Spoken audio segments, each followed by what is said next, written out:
tęsėme toliau pasėlių apžiūrą pas Raimundą laukuose. Aišku, neatsitiktinai pasirinkome tą ūkį, kadangi pasižiūrėti, kaip turi atrodyti laukai, kuriuose taikyta visa pasėlių priežiūra, pati intensyviausia technologija. Ir kaip sakiau, rapsuose, taip ir kviečiuose, prie visos dar priežiūros pridėta dalelė ir savo dūšios. Tai už tai ir matomi tie laukai, tokie pasėliai, kurie, iš tikrųjų, galim atvažiuoti, pasižiūrėti ir po to važiuoti vertinti kitus laukus ir tada bus aiškiau matyti trūkumai kituose laukuose. Nes čia esame Skagen lauke, veislė Skagen. Ir jeigu tai pasižiūrėti, dabar tas visas žalumas nuo pat apačios iki viršaus.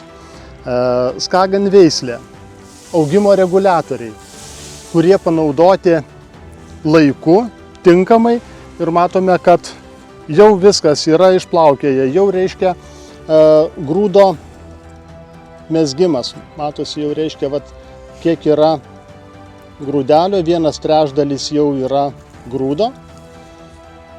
Ir užmezgimas irgi, jeigu pasižiūrėti 10 aukštų, tai viso to darbo intensyvaus pasekmė. Toks pasėlis intensyvus, labai potencialus ir jeigu leis tvarkingai nukulti, be jokių gamtos pažeidimų, tai iš tikrųjų galima tikėtis ir gero rezultato.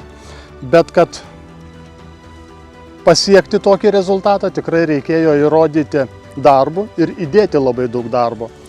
Ir kas buvo, Raimundai, sudėtingiausia, pavyzdžiui, šiais metais?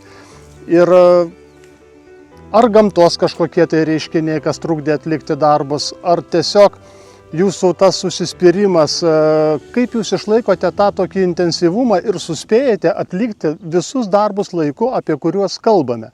Nes tai, ką mes susirašome ant lapuko, yra iš tikrųjų labai intensyvu ir tuos darbus atlikti, tiesiog ir gamta trukdo, ir šaltis, ir vėjas, ir karštis. Ir kaip vis tiek sugebate padaryti? Kažkaip tai stengiamės visų tuos nurodymus vykdyti sąžiningai ir laiku, bet gegužės mėnesį, kada buvo tie karščiai, turėjom vidučiai padeginta buvo gana nemažai galiukai. Atrodytas laukas toksai negražiai. Bet paskui praėjus po mėnesio viskas čia atsitaisė dabar, kaip matom, lapai nauji pasidengi ir to streso jie čia dabar kaip ir nepatiria. Jo, nes... Tai viskas pagal tavo nurodymus, toliau lauksim. Dabar, prieš tai laikysimės mes. Dabar iš tikrųjų, kadangi jau apsauga... Jo, apie maitinimą, nes šitam pasėlyje jau atiduoti visi fungicidai, pasėlių priežiūra atlikta, vėliavinis lapas nupurkštas, ant varpos fungicidas taip pat atiduota.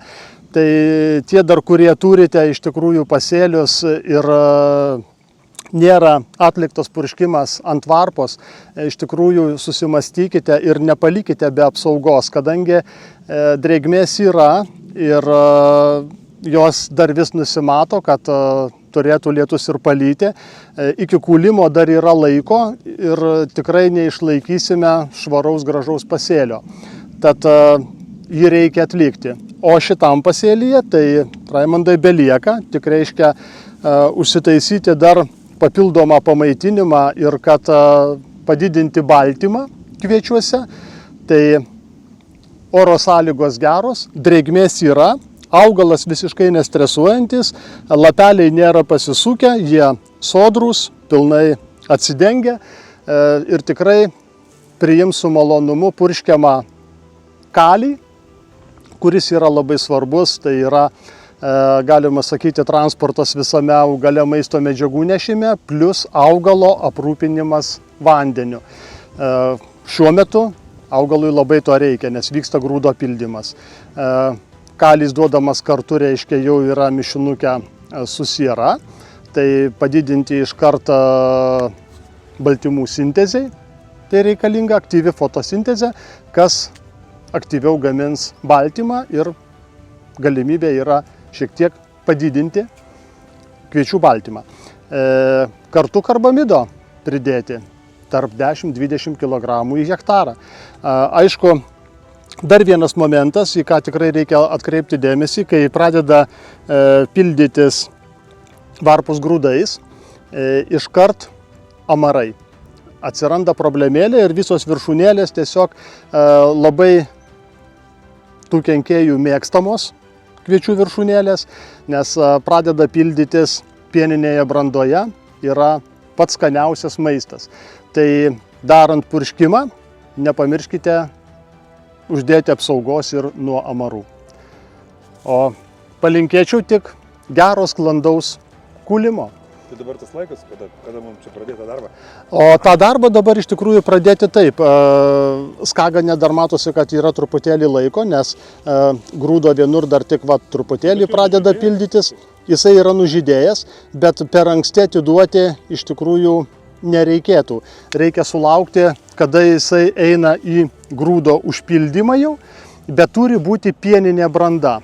Pieninė branda, visi varpažviniai yra žali ir dar nepereinanti į vaškinę. Va tada ir atliekame tą paskutinį purškimą, tiesiog kokybiniams parametrams pagerinti. Tai žvelgiant į jūsų pasėlį, kažkur tai savaitės eigoje, 5-7 dienų laikotarpyje reikia atlikti tą paskutinį purškimą. Žiūrėjom dabar kitus, gal jau pavėlam. Būtinai.